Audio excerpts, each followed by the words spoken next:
what is the choice? What could you seek? What is that alternative? What is a seeker seeking? You can make the choice to say, I don't believe the rhetoric, I don't believe the media.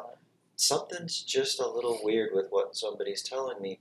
What is it? What are the things that you can seek once you make a choice? Anything. Anything.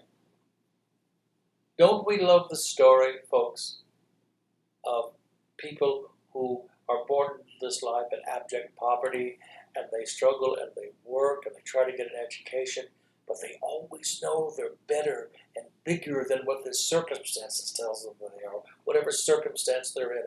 And they work hard, and one day, magic appears. Magic.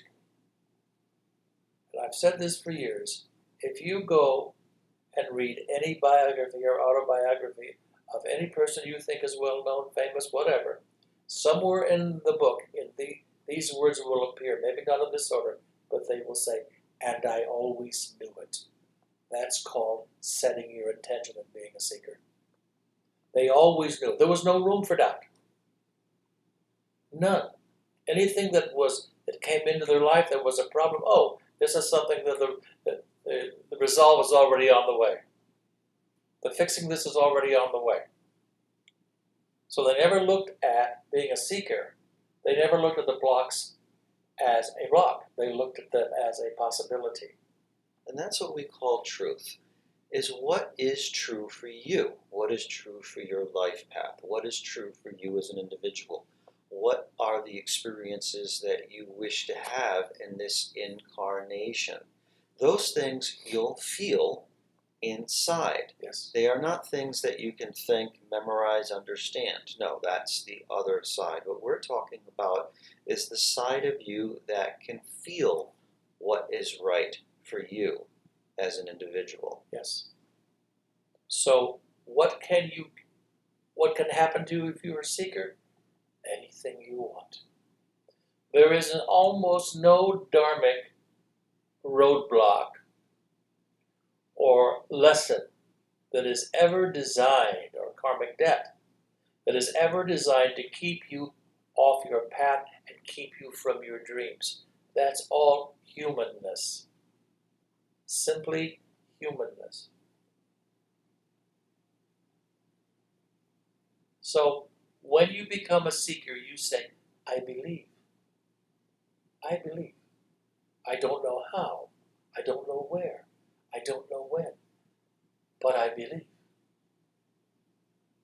And when you do that, when you set that intention, when you become that personal seeker, the trueness and the greatness of your purpose is drawn to you. Always. Alfred is now getting his book underway. That's going to be published. He's got his wonderful business and spirituality seminars going. It all started with, I said, what do you want to do? He said, I want to teach. That's what you're doing. Yes.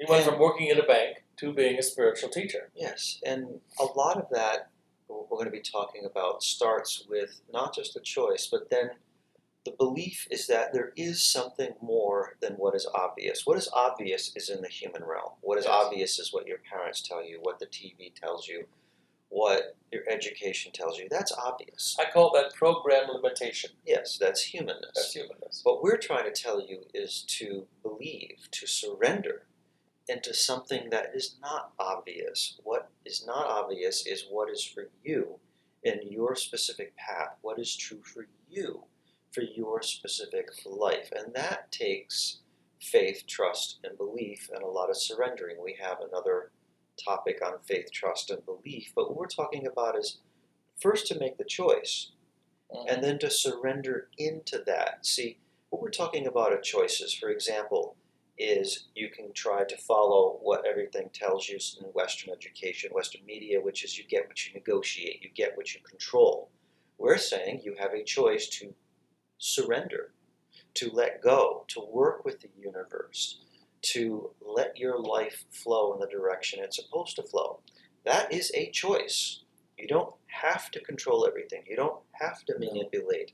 You can simply be.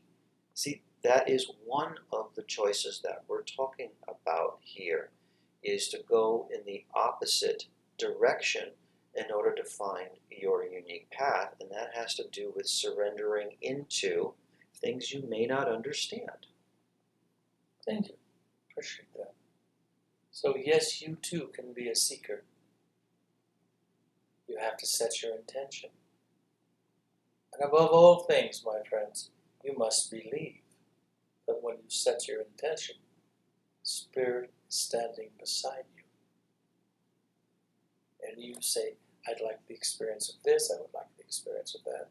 A seeker is someone who says, this life I'm living does not represent who I am.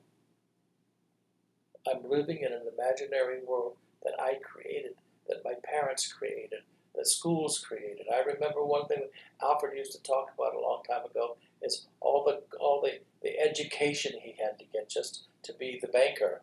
It was a huge amount of education. His double majors in, what is it, something? Double major in economic and business and a graduate degree in business. And he's teaching spirituality. Yes. And if you think that was easy for him to get to, you see this hair here, this white hair? It's not been easy, friends. But one thing he had was intention to seek. That's what I want all of you to have, is the intention to seek. To seek a greater you, a greater experience, a happier you, a joyful experience. Anything you want, you can create. All the great teachers have always known this. We're only limited by our own imagination. Period. That's all. That's it. We're limited by our own imagination. Yes, you can, and yes, I am.